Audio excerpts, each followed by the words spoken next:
ഇന്നത്തെ എപ്പിസോഡിൽ നിധി സുനന്ദയെ അമ്പലത്തിൽ വെച്ച് കണ്ടിട്ട് സുനന്ദയുടെ അടുത്ത് കുറച്ച് കാര്യങ്ങളൊക്കെ സംസാരിക്കുകയാണ്. അപ്പോൾ സുനന്ദയുടെ അടുത്ത് നിധി ചോദിക്കുന്നുണ്ട്, നിൻ്റെ ആഗ്രഹം എന്താണ്? നിനക്ക് സുഭാഷ് ചേട്ടനെ ഇഷ്ടമല്ലേ? അപ്പം നീയാണ് മുന്നോട്ട് ജീവിക്കേണ്ടത്, അപ്പം നീയാണ് തീരുമാനം എടുക്കേണ്ടത്, നിൻ്റെ തീരുമാനം പോലെ ഇരിക്കും മുന്നോട്ടുള്ള നിൻ്റെ ജീവിതം. അങ്ങനെയൊക്കെ കുറച്ച് സുനന്ദനെ ഇങ്ങനെ മോട്ടിവേറ്റ് ചെയ്യുകയാണ്. അങ്ങനെ അവസാനം സുനന്ദ സമ്മതിക്കുകയാണ്, ഞാൻ കല്യാണത്തിന് തയ്യാറാണ്, നാളെ 10 മണിക്ക് ഞാൻ എന്തായാലും ഇവിടെ എത്തിയിരിക്കും.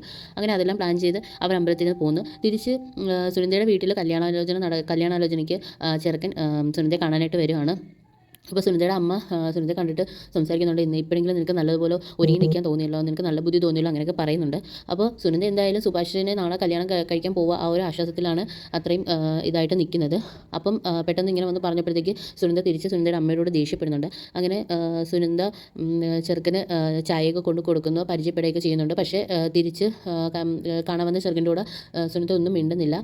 അപ്പോൾ മറിച്ച് സുഭാഷിൻ്റെ വീട്ടിൽ എല്ലാവരും കൂടെ ബ്രദേഴ്സും അതുപോലെ തന്നെ നിധിയും എല്ലാവരും കൂടെ ചേർന്ന് ഓരോ പ്ലാൻ ചെയ്യുകയാണ്. എന്നിട്ട് സുഭാഷിൻ്റെ അടുത്ത് വന്ന് പറഞ്ഞു, ഞങ്ങൾ നാളെ സുഭാഷ് ഏട്ടൻ്റെയും സുനന്ദയുടെയും കല്യാണം നടത്താൻ പോവുകയാണ്. അപ്പോൾ പെട്ടെന്ന് ഇത് കേട്ടപ്പോഴത്തേക്ക് സുഭാഷിന് ഷോക്കായി. നിങ്ങൾ എന്താണ് ഈ പറയുന്നത്? അവരിൽ നിന്ന് നിങ്ങൾക്ക് അറിഞ്ഞുകൂടാത്തതുണ്ടായതൊന്നും വേണ്ടതൊന്നും ശരിയാവത്തില്ല, ഇതൊക്കെ ഒരുപാട് പ്രശ്നങ്ങൾ ഉണ്ടാക്കി വയ്ക്കും.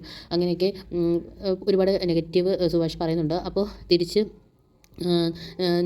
ഹരീഷ് ചോദിക്കുന്നുണ്ട്, അത് അവരുടെ കാര്യം വിടട്ടെ, ഇപ്പോൾ ചേട്ടന് സുനന്ദയെ ഇഷ്ടമാണെന്നുണ്ടെങ്കിൽ ചേട്ടൻ്റെ ഇഷ്ടമാണ്, ചേട്ടൻ തീരുമാനിക്കണം, അല്ലാതെ അവരെ നോക്കി നിന്നിട്ട് കാര്യമില്ല. അവർ നാണം കെടുന്നെങ്കിൽ നാണം കെടട്ടെ, അവർ നാണം കെടാതിരിക്കുക, അത് നമ്മളെ വിഷയമല്ല. അങ്ങനെയൊക്കെ പറയുന്നുണ്ട്. അങ്ങനെ പറഞ്ഞ അവസാനം നിധിയും ഒരുപാട് സുഭാഷിനെ ആ ഒരു കല്യാണത്തിന് വേണ്ടിയിട്ട് ഇതാക്കാൻ വേണ്ടിയിട്ട് നിധിയും ഒരുപാട് ശ്രമിക്കുന്നുണ്ട്. അങ്ങനെ അവസാനം സുഭാഷ് എല്ലാത്തിനും സമ്മതം മൂളി നാളെ കല്യാണത്തിന് താൻ വരാം എന്ന് സമ്മതം മൂളിയിരിക്കുകയാണ്.